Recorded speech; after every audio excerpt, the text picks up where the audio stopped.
Hi everybody, welcome back to Enspyre Investing. Today we are going to be talking about the option Greeks. Now this is part 2 of the option series video that I'm doing on YouTube, so please make sure to go and watch part 1 of the ultimate guide to option trading if you haven't done so, or else this video is going to be very confusing for you. So what are the option Greeks?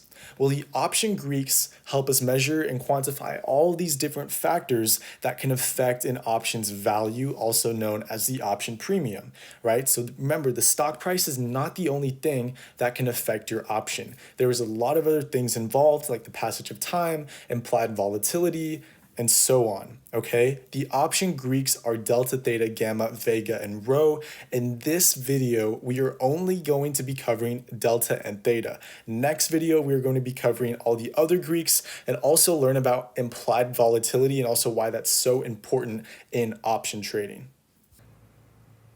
So let's go ahead and start with delta.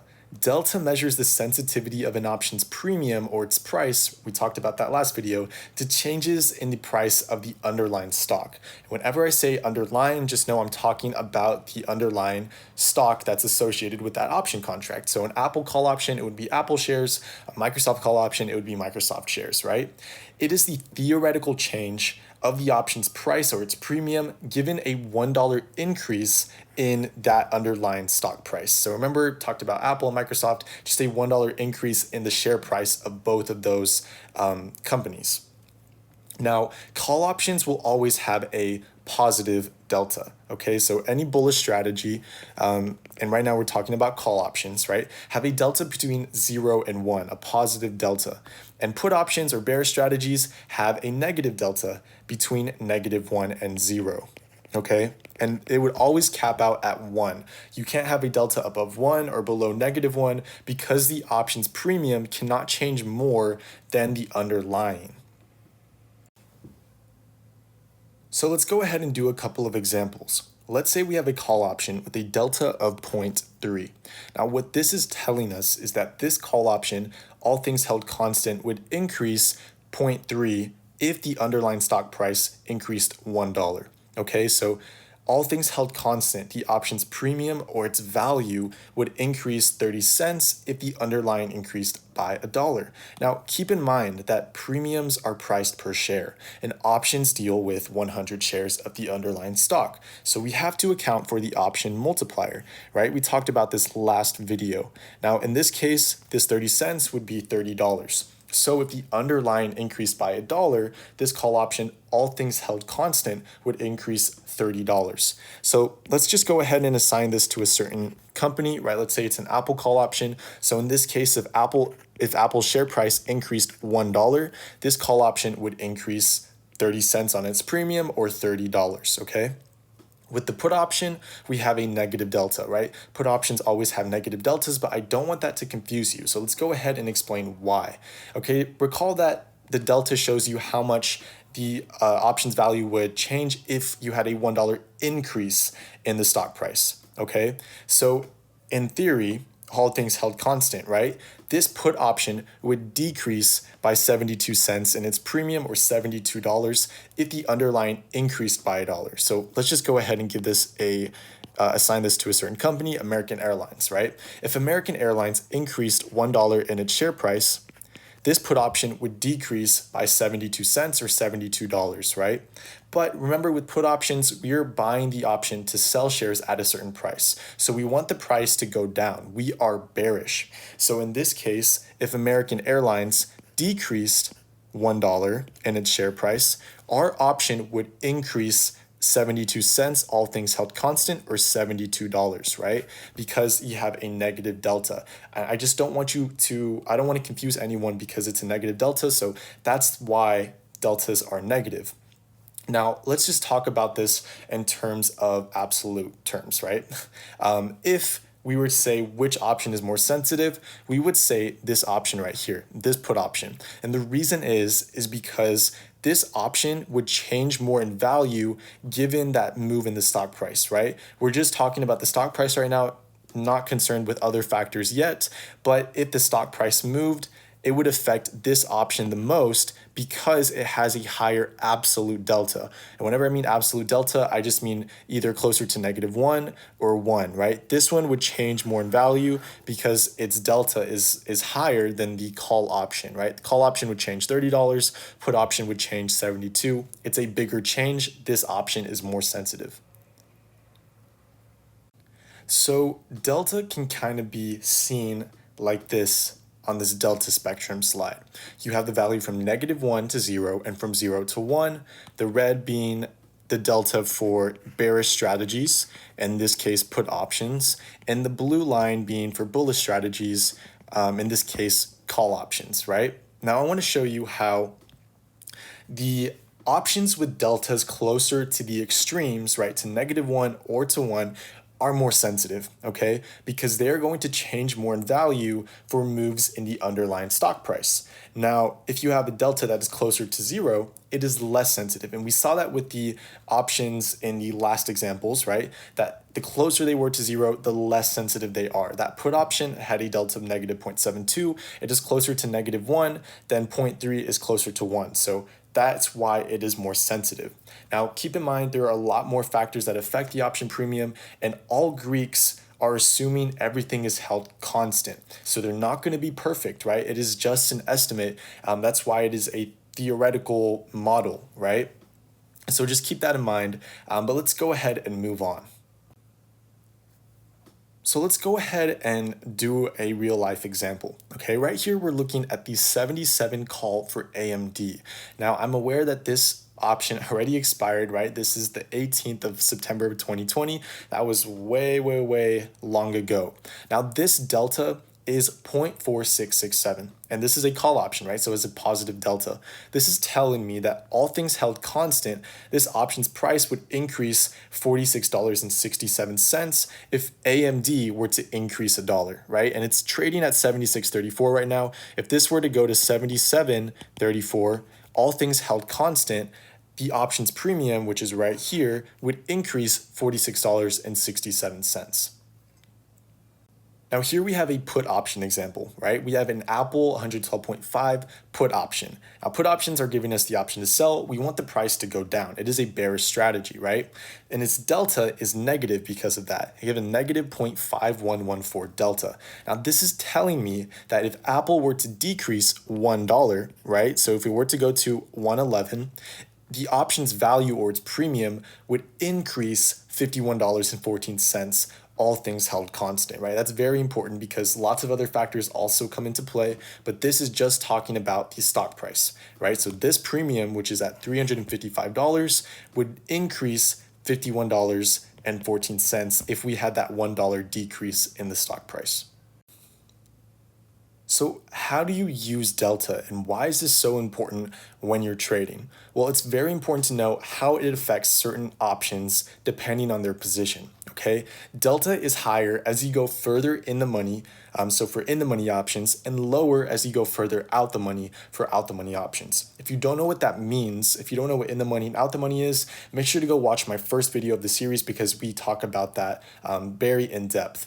Now, many beginner traders will buy very far out the money options because they are cheaper, right? As you go further and further out the money, those options get less and less expensive. So that is why they are so attractive to new traders. But they don't realize that their delta is getting lower and lower and lower as they go in further out the money. Now, this can result in little to no profit even if the stock price moves in their favor. So I've had this question asked so many times before is, I bought an option contract, why isn't it increasing in value if the stock price, the stock price moved a lot in value for me, right? I've had that asked so many times before, and so many new traders are confused, right? Well, this is because your delta is low. And if your delta is very low, it is not sensitive to the stock price, right? We talked about it being the sensitivity to the stock price. Sensitivity, can I spell? So right here, right, let's just give an example. If your delta was, 0.01, even if you had a significant move in the stock price, you would be at little to no profit, and probably no profit, and you'd honestly probably be losing money because of the other factors that we have yet to mention. So it is really important to understand that those very far out the money options are 100% gambles, right? Because you don't know that the stock price is going to move significantly, and even if it does, you still may not profit. So I just really quickly wanted to explain and show how if you get further in the money, your delta is going to go up, and further out the money, your delta is going to go down. So right here, we're looking at a 470 call. Remember that 470 is the strike price. And in this case, we're looking at a call option. So we are buying the rights to purchase 100 shares of Netflix at 470 a share. So this would be an in the money call option. And if you're confused on that, again, go watch the last video. But we are at 470, which is $12 below the current share price, which is at 482.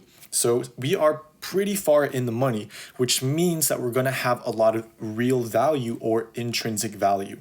Now, notice how our delta is at 0.6481. It is on that higher end of that delta spectrum, so this is a pretty sensitive option. Remember, the higher the delta, the closer it is to -1 or to 1, the more sensitive it is to the underlying stock price. So in this case, if Netflix went up to 483.03, right, a dollar move, we could expect, or all things held constant, the premium or the value of this option to increase around $64.81. Again, that's all things held constant. The Greeks are based on theoretical models, but I just wanted to show you how going further in the money is going to increase your delta. So let's go ahead and look at an example, the same example, with a further out the money call option. So right here, we're looking at the 530 strike, the 530 call option, which again, it's a call option giving you the right to buy 100 shares of Netflix at 530 a share. Now the current share price is the same, 482.03. So this is very, very far out the money. Now recall that the further you go out the money, the lower your delta is going to be. And in this case, it's 0.0918. And so this delta is telling you that all things held constant, if we had that $1 increase in Netflix, like we saw with the previous example, we could expect the premium to rise about $9.18. Now, this is a very low delta, and buying really far out the money options can be risky because you are also affected by other things, not just the stock price. So if you have something that is not very sensitive to the stock price, again, your option could very well not increase in value, even if you get a good move in the underlying. So let's go ahead and talk about what happens to delta near expiration. Now, this is very important, so please make sure to pay attention. Delta is often used to estimate the probability of an option expiring in the money. Now, we've talked about this so many times. In the money, that's just when the option has that real value, that intrinsic value. So with this definition, we could say that an option with a delta of 0.40 can be thought of having a 40% chance of expiring in the money. And we'll see why this is right now. So as time progresses, okay, as you get closer and closer to expiration, the probability of a currently in the money option expiring in the money, meaning remaining in the money, is higher. And let's just go ahead and do a quick example, right? Let's say Apple is currently trading at a share price of $140 per share. And let's just say we have the 135 call option. Okay, in this example, we are $5 in the money. So that is an intrinsic value of $5, right? So as this option's expiration date gets closer and closer, the probability of it staying in the money at expiration is higher, okay? Now, we can do the same thing with an out the money option. Now, if something is currently out the money, okay, let's say we have the 145 call option, which would be $5 out the money, right? Because it's $5 above the strike price. So it's $5 out the money.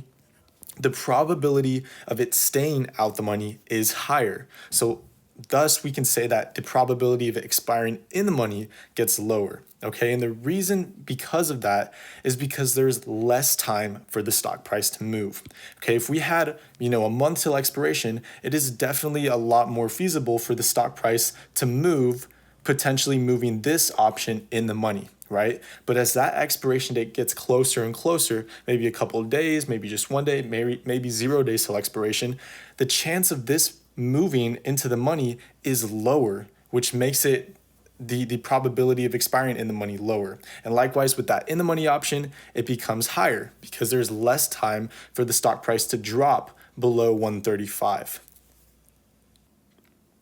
So just a quick visual, right? As expiration of an option approaches, the deltas for those in the money options are going to increase and the deltas for out the money options will decrease. And I'll show some examples on the next few slides so that you can visualize this on an actual trading platform. So right here we have the Thinkorswim platform, okay? I don't want to get you too confused on this, but all you need to know is that delta is this column right here. And so each one of these little rows represents a different option contract, and you see the corresponding delta for each one of those option contracts. Okay, and these call options were 2 days till expiration when the screenshot was taken. I want you to notice the difference between the in the money options, which would be these right here. Remember we talked about those last video, the ones that are highlighted blue, and the ones for the out the money options, okay? So this would be out the money, and these would be in the money. Now notice the difference in the deltas. They are pretty significant, okay? You see deltas with, above 80, above 70, around this point right here. And as soon as you go further out the money, you start to see significant drop off in the deltas, right? You see 0.01 delta, 0.03, 0.05, they're very low. And these will get smaller and smaller as time progresses, and these will start to increase. So again, it's something to keep in mind. If you are trading very close to expiration, which again comes with a lot of risk, you have to keep in mind that if you buy an out the money option, they are not going to have a very high delta at all, okay? Their deltas are going to be very low, which means that if you have a move in the stock price that, goes with your directional bias, if you think it's going to go up and it moves up, you could see little to no profit. So it's just something to be aware of, and I want everyone to understand this. So now that we talked about delta, let's move on to the next Greek, which is theta, okay? Theta measures an option's time decay. And we talked about this last video. Remember that options are wasting assets. That means that as time progresses, their value is going to decrease, right? So theta is what allows us to measure that and allows us to quantify this. So theoretically, it is the amount the option's price, its value, or its premium is going to decrease for each day closer to that expiration date, okay?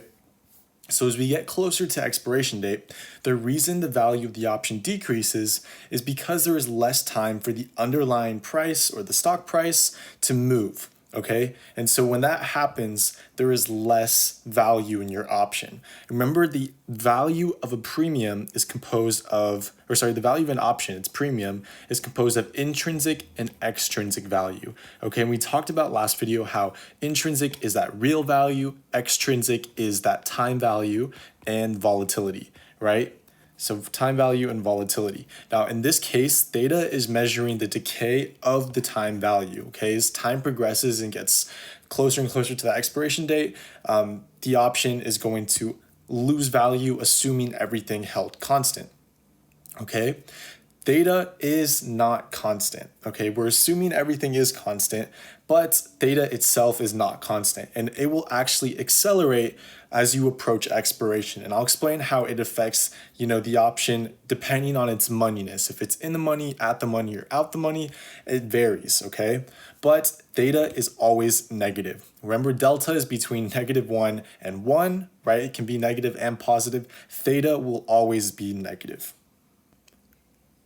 So let's go ahead and examine how this looks comparing the option moneyness of different contracts. So right here you see we have an in the money, at the money, and out the money option. And each one of these lines represents their value over time. So you can see as you get closer and closer to expiration, the at the money options are going to accelerate a lot faster than the in the money and out the money options. Okay, and that's evident around this point right here. You can see theta is going to start accelerating a lot faster compared to the in the money and out the money, which means its value is going to decrease a lot faster for those at the money options compared for the out the money and in the money.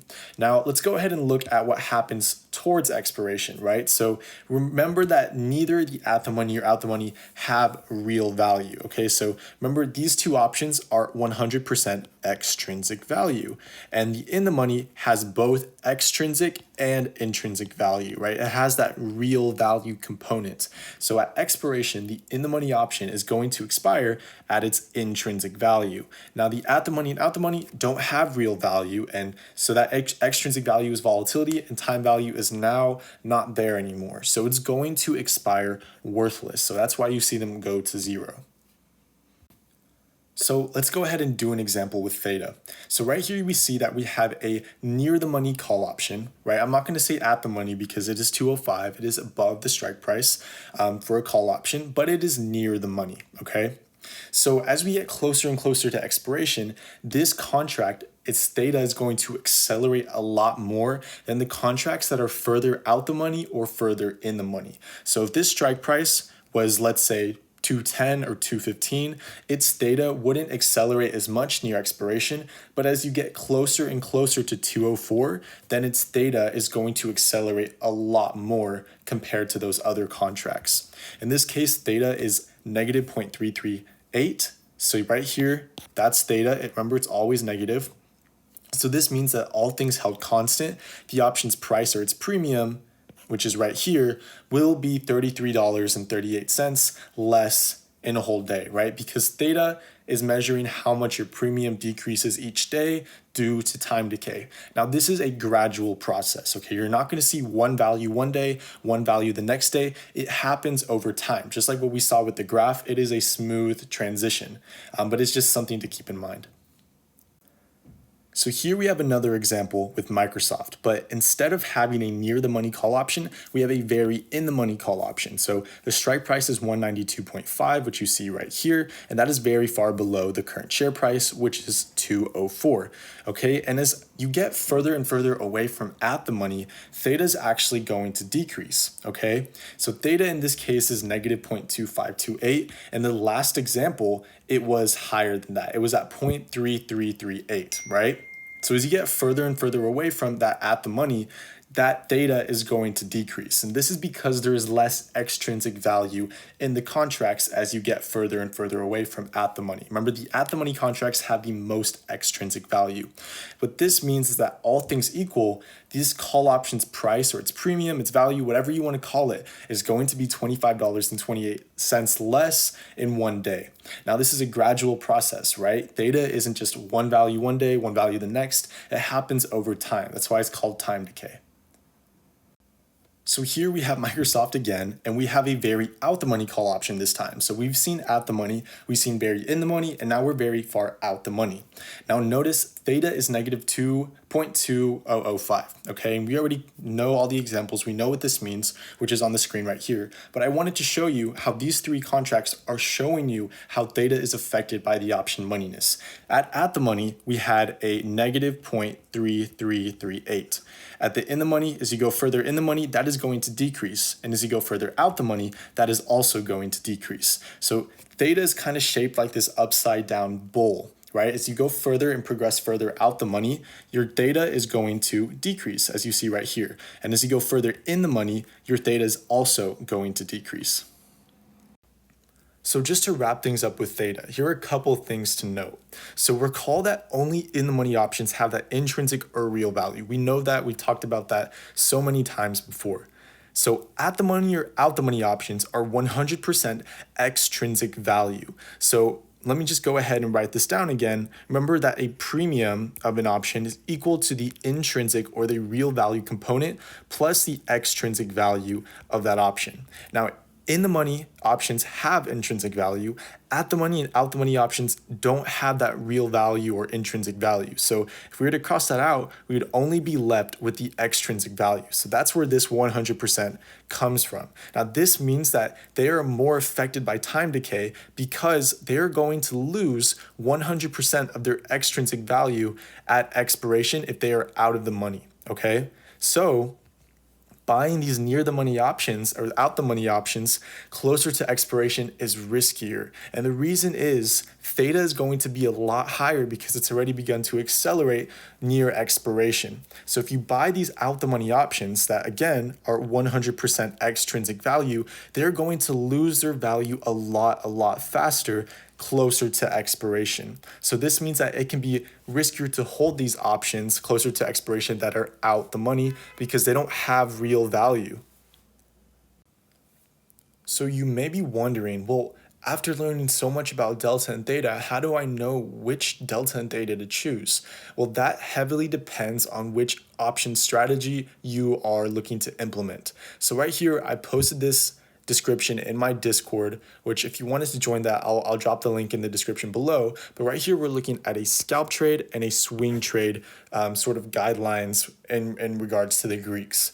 Again, if you don't know what these things are, scalp trades are very quick trades, meaning you're in and out in a short period of time, trading a small move in the underlying. And the swing trade refers to a trade that's over a larger period of time, typically a couple of days, could be maybe just one day, couple weeks, and so on.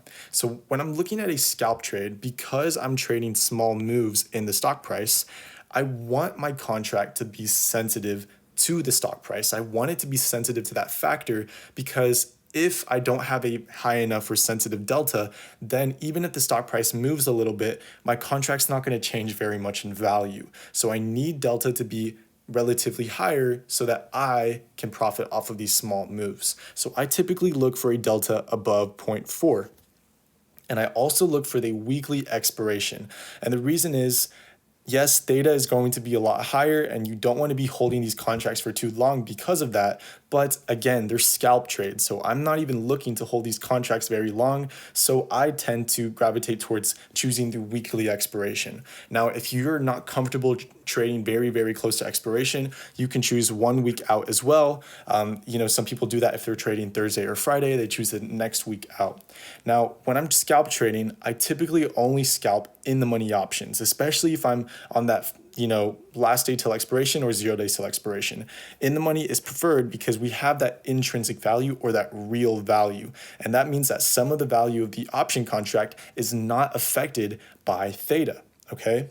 Now, in regards to swing trading, this is something that, a trade that would take place over a longer period of time. So theta is important. You need to factor that in because if you hold this contract for a longer period of time, theta is going to be eating away at your premium, whether you like it or not. Okay, so when I'm looking at an option contract, I like to sort of follow this guideline that my theta divided by my total premium is less than or equal to 0.06. Okay, so let's just give an example. If theta is 0.05, okay, let's just say theta is 0.05 and my total premium is, let's say, $1.20, right? So you would have paid $120 to get into this position and your theta is 0.05. You would come out with a ratio, if you divide these two, of 0.0416. I think I did the math right. 0.0416. Now, that is below 0.06, so I'm fine with taking this trade. And the reason I do this is because every day, assuming things are held constant, right? All Greeks are assuming that your premium is going to decay 0.05. Okay, that means that your position is going to lose $5 a day. Now, because of this, right, I also want to choose a delta that's not too low. So I typically look for a delta above 0.3. Now, this can be lower, but just keep in mind that delta also is the probability or an estimated probability of expiring in the money. Now, if delta is very low, that means you are very speculative on the underlying. You think the underlying is going to move along significantly over a longer period of time. Okay, and with these swing trades, I typically look for 1 to 4 weeks out for shorter term swings. Okay, typically 2 weeks. I typically hold short-term swings for maybe a couple days, maybe just 1 day. But these are sort of guidelines that I follow. You don't have to follow them, so please make sure to do your own research as well and find a strategy that you're comfortable with. But I just wanted to share this with everybody. Well, that concludes this video. I hope you guys learned something. If you guys have any questions, please make sure to drop them below, and I promise you I will get back to you. The next video is going to be part 2 of the option Greeks. So we'll be covering the rest of the option Greeks and also learn about implied volatility and why that is so important to know as an options trader. Again, if you wanted to join the Discord and come trade live with me, I'll drop the link in the description below. But I hope everyone learned something. Have a great day.